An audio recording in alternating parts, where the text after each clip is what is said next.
Ta parole est une lampe à mes pieds, une lumière sur mon sentier. Psaume 119, verset 105. La méditation.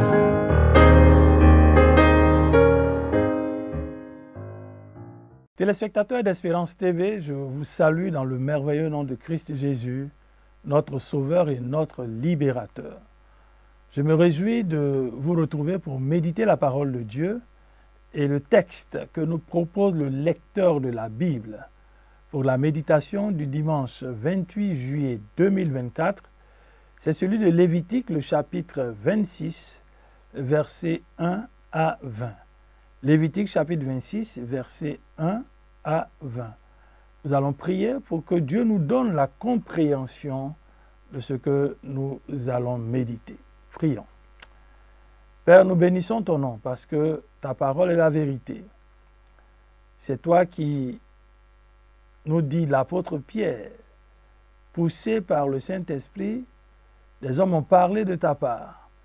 Et tu es donc le seul à pouvoir nous expliquer, nous donner de comprendre cette parole que tu as inspirée. Fais-le pour nous en ce jour, pour que nos vies soient arrosées, vivifiées par cette parole qui est la vie. Merci Père de le faire au nom de Jésus-Christ. Amen. Lévitique chapitre 26, versets 1 à 20, c'est le texte de la méditation du dimanche 28 juillet 2024. Nous faisons la lecture du texte. Vous ne fabriquerez pas d'idoles et vous ne mettrez pas dans votre pays de pierres sculptées avec des figures pour vous prosterner devant elles. Car je suis l'Éternel votre Dieu. Vous observerez les jours de repos que je vous ai prescrits et vous révérerez mon sanctuaire. Je suis l'Éternel. Si vous suivez mes ordonnances, si vous obéissez à mes commandements et si vous les appliquez, je vous donnerai vos pluies en leur saison, la terre livrera ses produits et les vergers donneront leurs fruits. Verset 5. Vous serez encore en train de battre le blé quand viendra le temps de la vendange, et celle-ci durera jusqu'au semail. Vous mangerez du pain à satiété, et vous habiterez en sécurité dans votre pays. Je ferai régner la paix dans le pays. Quand vous vous coucherez, rien ne viendra troubler votre sommeil. Je ferai disparaître du pays les animaux nuisibles, et l'épée ne traversera pas votre territoire. Verset 7. Vous poursuivrez vos ennemis, et ils succomberont sous votre glaive. 5 d'entre vous en poursuivront 100, et 100 d'entre vous en mettront 10 000 en fuite, et vos ennemis tomberont sous les coups de votre épée. Je prendrai soin de vous. Je vous rendrai féconds et très nombreux, et je maintiendrai mon alliance avec vous. Vous pourrez vivre longtemps de la récolte ancienne bien conservée, et vous devrez sortir l'ancienne pour engranger la nouvelle. Je ferai ma demeure au milieu de vous, et jamais je ne vous rejetterai. Je vivrai au milieu de vous, je serai votre Dieu, et vous serez mon peuple. Je suis l'Éternel votre Dieu, qui vous a fait sortir d'Égypte, et vous ai libéré de l'esclavage. J'ai brisé les barres de votre joug, et je vous ai fait marcher la tête haute. Verset 14. Mais si vous ne m'écoutez pas, et si vous n'appliquez pas tous ces commandements, si vous méprisez mes ordonnances, et si vous rejetez mes lois, pour ne plus appliquer tous mes commandements, et pour violer mon alliance, voici comment j'agirai envers vous. J'interviendrai pour vous plonger dans l'épouvante et vous envoyer le dépérissement et la fièvre qui terniront votre regard et épuiseront votre vie. Vous répandrez en vain vos semences, car vos ennemis s'empareront de vos récoltes. Je me tournerai contre vous. Vous serez battus par vos ennemis. Ceux qui vous haïssent domineront sur vous. Vous fuirez même sans que personne ne vous poursuive. Verset 18. Si malgré cela vous ne m'écoutez pas encore, je vous infligerai pour vos péchés une correction 7 fois plus grande. Je briserai la force dont vous vous enorgueillissez. Je rendrai le ciel au-dessus de vous comme du fer et votre terre comme du bronze. Verset 20. Vous épuiserez vos forces en vains efforts. Vos terres ne produiront plus rien et les vergers ne porteront plus de fruits. Amen. Lévitique chapitre 26, versets 1 à 20, c'est le texte de la méditation du dimanche 28 juillet 2024. Dieu, dans sa bonté et dans sa fidélité, donne des instructions, des recommandations à son peuple pour lui indiquer la façon dont il veut que son peuple vive et se conduise pour bénéficier de tout ce qu'il a préparé de bien pour eux. Rappelons-nous, il se dirige vers le pays où coule le lait et le miel. Dieu prend soin de leur donner un certain nombre d'instructions, de recommandations. Et par la bouche de son serviteur Moïse, l'Éternel rappelle 2 choses importantes. Il est le Dieu qui bénit. Il est le Dieu qui fait venir aussi la malédiction. Parce que l'obéissance à sa parole produit la bénédiction et la désobéissance, elle, appelle la malédiction. Du verset 1 au verset 13 de notre texte, Dieu donne à son peuple de comprendre qu'il est prêt à le bénir pour autant qu'il obéisse à sa parole. Et quelles sont les recommandations que Dieu donne? Vous ne fabriquerez pas d'idole, dit-il au verset 1. Vous ne dresserez ni statue, ni stèle, et vous ne mettrez pas dans votre pays de pierres sculptées avec des figures pour vous prosterner devant elles. Car je suis l'Éternel, votre Dieu. Nous savons que dans les 10 paroles, appelées 10 commandements que Dieu a donnés à son peuple, les 3 premiers sont relatifs à l'idolâtrie. Dieu ne veut pas que son peuple puisse s'engager dans l'idolâtrie.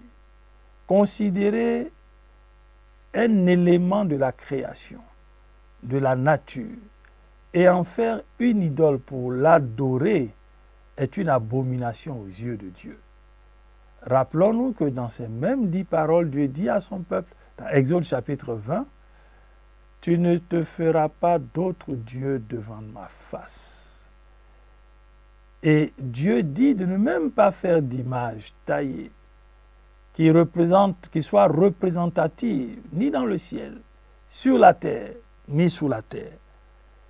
C'est pour cela que cette injonction, elle est pour Dieu quelque chose de fondamental. Vous ne vous fabriquerez pas d'idole. On découvre que ce sont des hommes qui s'engagent à fabriquer des idoles à partir des éléments de la nature que Dieu lui-même a créés. Et ces idoles deviennent des dieux pour ces personnes. Ces idoles deviennent des dieux pour ces personnes. Dieu ne veut même pas dans le pays qu'il y ait des sculptures qui représentent des figures et qui vont être l'objet d'adoration. Chers frères, chères sœurs, n'y a-t-il pas chez toi des représentations devant lesquelles tu te prosternes, des représentations que tu adores? N'y a-t-il pas dans ton cœur des choses qui ont pris la place de Dieu et que tu priorises chaque jour? N'y a-t-il pas dans ton cœur des idoles? N'y a-t-il pas dans ton cœur des éléments qui ont pris la place de Dieu? Parce que si tu es enfant de Dieu, la première place doit être occupée par ton Père. N'y a-t-il pas d'idole dans ta vie? N'es-tu pas attaché à des pratiques? N'es-tu pas attaché à des pratiques qui prennent la place de Dieu? Ne passes-tu pas ton temps, le clair de ton temps, à être attiré par des choses qui n'ont rien à voir avec Dieu et qui te prennent tout le temps? Ne réalises-tu pas que tu es en train de te laisser gagner par ce qui n'est pas essentiel, vital, fondamental pour gagner le ciel? Et Dieu, en donnant ces injonctions à son peuple, il donne maintenant de comprendre ce que son peuple peut gagner s'il obéit à cette recommandation. Si vous suivez mes ordonnances, verset 3, si vous obéissez à mes commandements et si vous les appliquez, Dieu nous donne ici 3 choses importantes dans le processus. Nous entendons, c'est bien. Si nous écoutons, c'est encore bien. Mais il dit si nous suivons, si nous obéissons, si nous appliquons. Chers frères, chères sœurs, le désir de Dieu, ce n'est pas que nous entendions simplement sa parole, que nous écoutions sa parole. Son désir, c'est que nous puissions clairement identifier ce qu'il attend de nous, que nous puissions suivre ce qu'il attend de nous, ce que dit sa parole, que nous puissions appliquer ce que dit sa parole, que nous puissions, en clair, obéir à sa parole. Et voilà ce que son peuple gagne en obéissant à sa parole. Je vous donnerai vos pluies en leur saison. Dieu montre que les pluies ne viennent pas dans toutes les saisons. Il a lui-même prévu un temps pour la pluie. Et quand il prévoit un temps pour la pluie, cette pluie est bénéfique pour son peuple. Je vous donnerai vos pluies en leur saison. La terre livrera ses produits et les vergers donneront leurs fruits. Dieu décide à son tour, alors que nous obéissons à sa parole, de fertiliser la terre. Quand nous ensemençons, nous ne savons plus ce qui se passe. Mais lui, il est Dieu. Il décide de fertiliser la terre pour que la terre puisse produire, pour que la terre soit fertile et productive. Chers frères, chères sœurs, Dieu veut te donner tes pluies en leur saison. Il veut fertiliser ta terre. Peut-être es-tu en proie à d'énormes difficultés. Autour de toi, les choses ne vont pas comme tu l'aurais souhaité. Arrête-toi, regarde. As-tu entendu Dieu te parler? N'es-tu pas dans une posture qui déplaît à Dieu? Si c'est le cas, reviens. Et tu verras, parce que c'est lui qui a créé les temps et les saisons. C'est lui qui a créé la terre. Tout obéit à la voix de Dieu. Il est capable de fertiliser ta terre. Il est capable de faire tomber ta pluie en sa saison. Il a donc préparé quelque chose pour toi. Dieu dit, vous serez encore en train de battre le blé quand viendra le temps de la vendange et celle-ci durera jusqu'au semail. Cette bénédiction extraordinaire, elle sort même du naturel. Dieu montre qu'il est celui qui est capable d'appeler à l'existence ce qui n'existe pas. Le psalmiste nous le dit dans le psaume 33, le vers 9. il parle de Dieu et voici ce qu'il dit. Il dit, Dieu dit une chose, elle arrive. Il ordonne et elle existe. Chers frères, chères sœurs, Dieu n'est pas limité. Il est tout puissant. Et les dispositions que justement Dieu donne à travers les propos de son serviteur Moïse au peuple montrent bien qu'il n'est pas limité. Il le dit si bien, vous serez encore en train de battre le blé, que déjà lui, Dieu, il fait venir le temps de la vendange. Chers frères, chères sœurs, obéis à la parole de Dieu et Dieu te fera vivre le surnaturel parce qu'il est Dieu. Parce qu'il est Dieu. Vous mangerez du pain à satiété, il pourvoira à nos besoins. Oui, il pourvoira à tes besoins. On comprend que ce que nous recherchons tant sur la terre, Dieu peut nous le donner sans grande difficulté, si et seulement si nous obéissons à sa parole. Fais de l'Éternel tes délices, dit le psalmiste, et il te donnera ce que ton cœur désire. Cherchez premièrement le royaume et la justice de Dieu, dit Jésus, et toutes ces choses vous seront données par-dessus. Oui, Dieu est le pourvoyeur par excellence. Vous habiterez en sécurité dans votre pays. Je ferai régner la paix dans le pays.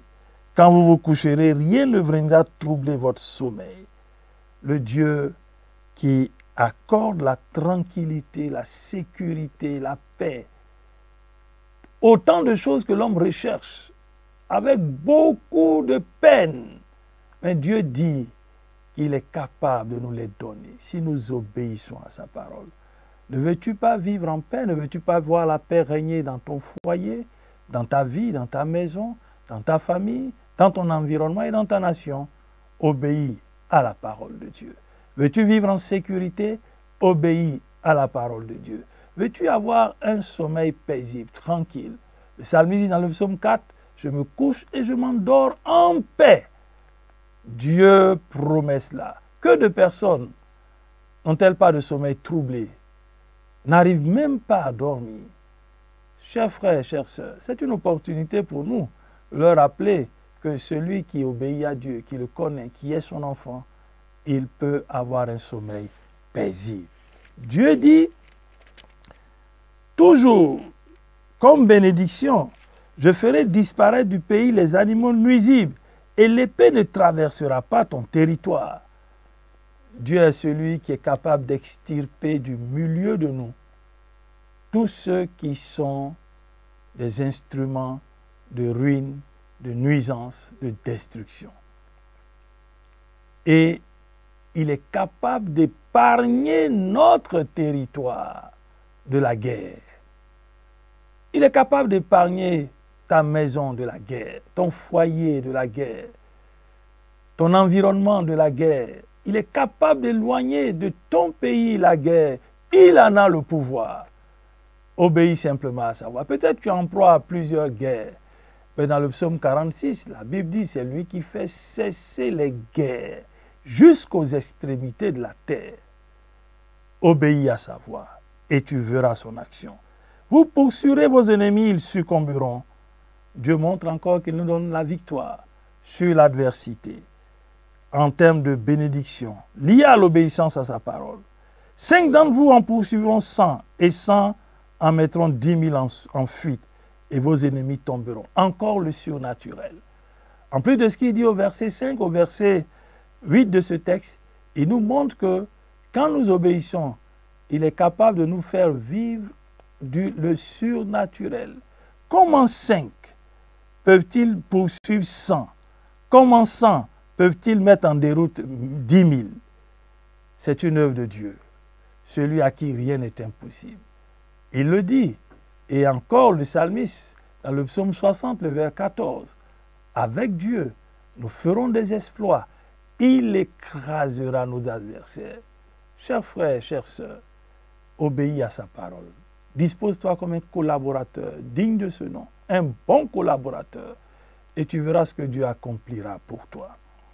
Et il rappelle que c'est lui qui prend soin de son peuple. Tu as besoin d'une attention particulière, Dieu veut te la donner si et seulement si tu obéis à sa parole. Il est capable de prendre soin de toi. Il est le Père le plus attentionné qui existe. Il veut prendre soin de toi. Il connaît tes besoins et il décide lui-même de maintenir l'alliance avec toi pour autant que tu obéisses à sa parole. Il promet la longévité au verset 10. Il promet la pérennité de nos actions, toujours au verset 10. Il promet d'être avec nous, au milieu de nous, au verset 11. Il promet de ne jamais nous rejeter parce que Dieu aime celui qui obéit à sa parole. Il promet de demeurer et de faire de nous son peuple. Chers frères, chères sœurs, voici ce que Dieu veut pour nous. Parce que son désir, c'est que nous puissions vivre heureux. Il est venu pour nous bénir. Et Jésus est mort pour que nous ayons la vie. Attachons-nous à cette parole. Obéissons à cette parole. Débarrassons-nous des faux dieux, des idoles, des statues, des images. Et venons à notre Dieu. Il est tout suffisant pour être celui qui prend soin de nous et qui nous défend. Du verset 14 au verset 20, il donne des malédictions, des points qui montrent bien qu'on a tout intérêt à obéir. Il dit, si vous ne m'écoutez pas, si vous n'appliquez qu'à mes commandements, si vous méprisez mes commandements, que vous rejetez mes lois, il dit, j'agirai envers vous. Oui, j'interviendrai pour vous plonger dans l'épouvante, le dépérissement, la fièvre. Et Dieu dit, les semences, les récoltes seront l'objet de destruction par des ennemis qu'il autorisera à entrer sur notre territoire. Et il rappelle avec force qu'il rendra au verset 18 et 19, il rendra le ciel au-dessus de nous dur comme du fer et la terre comme du bronze. En clair, Dieu montre que nous n'aurons pas la rosée du ciel, la bénédiction du ciel. Le ciel ne nous accompagnera pas. Le ciel ne nous apportera pas la bénédiction d'en haut. Et la terre sera comme du bronze. En d'autres termes, elle ne produira pas de fruits. Ce que nous ferons ne connaîtra pas de succès. Chers frères, chères sœurs, nous avons tout intérêt à obéir à la parole de Dieu. Parce que notre désobéissance entraîne des malédictions. Peut-être es-tu en proie à d'énormes tourments. Tu te poses des questions. Cette parole de ce jour pourrait te donner une orientation sur ta situation. Obéis-tu à la parole de Dieu? Obéis-tu à la parole de Dieu? Dieu te veut obéissant. Sinon, tu auras toi-même ouvert les portes à toutes les formes de difficultés, de désolation, de dépérissement, d'échec, de ruine. Ce n'est pas ce que Dieu veut pour toi. Chers frères, chères sœurs, si tu réalises que tu es sur une mauvaise voie, conformément à ce que le psalmiste dit dans le psaume 139, tu es sur une mauvaise voie, les versets 23 et 24, fais cette prière avec moi et dis à Dieu, sonde mon cœur, sonde mes reins, regarde si je suis sur une mauvaise voie et conduis-moi sur la voie de l'éternité. Prions le Seigneur. Père, je bénis ton nom pour ta parole. Tu nous aimes. C'est pour cela que tu nous dis déjà ce que tu es capable de faire pour nous si nous obéissons à ta parole. Merci parce que cette parole nous rappelle que tu as des bénédictions et des bénédictions pour nous si nous obéissons à ta parole. Mais nous-mêmes, nous attirons des malédictions sur nous si nous désobéissons. Père, nous voulons te demander pardon pour notre désobéissance et nous prions que tu donnes à chacun d'entrer en lui-même, de réaliser ce qu'il est, ce qu'il fait, d'ôter de sa vie les idoles qui prennent la place qui t'est due et de te donner la première place. Que chacun de tes enfants puisse se laisser sonder par ton esprit afin de revenir sur la bonne voie s'ils sont sur une mauvaise voie. Merci de le faire pour la gloire de ton nom, au nom de Jésus-Christ. Amen. Merci, chers téléspectateurs, pour votre écoute. Nous nous retrouverons, Dieu voulant, très bientôt. Shalom. Ta parole est une lampe à mes pieds, une lumière sur mon sentier. Psaume 119, verset 105. La méditation.